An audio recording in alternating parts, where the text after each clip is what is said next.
So today I was reading an article on thehill.com, and it talks about Trump and the GOP being fighting over dramatic cuts to federal spending. And as people know or may not know, that Republicans sometimes say they want to cut spending and then they just continue to spend. So people have been mad about it since pretty much 2008 when they had the bailout for the banks. And one of the things that started the Tea Party movement. And in 2010, with also Obamacare, you had the House Republicans taking over Congress again. The House of Representatives, and in 2014, the Senate, for the same reason that they promised to cut federal spending and eventually balance the budget and start paying down the debt because we are now at $20 trillion. So, in the article, it talks about how Trump or the Trump administration is looking at conservative budgets. Recently, Senator Rand Paul of Kentucky, he submitted a budget to balance the budget in 5 years, and it was rejected across the board, and only 14 senators voted for it. So Trump is saying, you know what, we are going to get rid of tremendous waste, fraud, and abuse, and we are going to move towards a more fiscal responsible government. And many of the proposals that he has said, some of them, the House Republicans, especially in the leadership with Speaker Ryan, they don't want to be on board of it.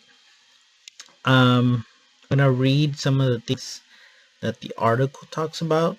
For example, it says Trump's team is working with the Office of Management and Budget to lay the groundwork for the new administrative initial budget proposal, which is expected to reach Congress in the next 45 days.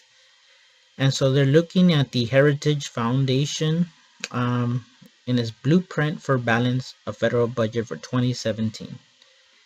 And what you have though is, for example, some people, certain senators that have started saying, oh no, you can't cut that. We've had that for a long time. Or, for example, you have Senator Orrin Hatch of Utah, senior Republican on the Judiciary Committee, that he warned that it's not a battle worth fighting for. What he's talking about is called the Legal Services Corporation, a federal agency providing financial support for civil legal aid to low-income people. And if we eliminate it, we will save $400 million next year. Also, President Reagan tried to abolish the agency shortly after taking office in 1981. But guess what? Congress said, no, we shouldn't. We should keep it. It's bad PR.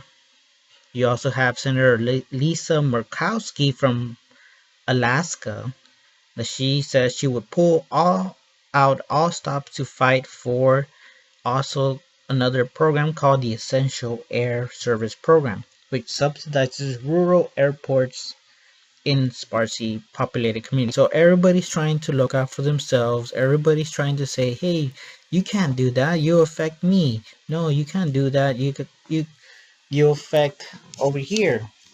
But guess what? They want to cut Social Security. They want to cut Medicare. And that's not fair because people have put into the Social Security fund and the Medicare fund, and they just take out the money and they spend, and now they want to say, well, we can't pay back, so we just cut the benefits, and that's not fair. So I think, in my opinion, I believe that what should happen is that Trump should go into discretionary spending, especially auditing the Pentagon and saying, you know what, let's find the billions of dollars that are obviously in this discretionary budget. Let's cut it down. Let's reorganize even the departments and make it more efficient. And let's not touch Social Security. Let's not touch Medicare at this point until we do, and we make sure that our discretionary spending is efficient, has and is spent wisely.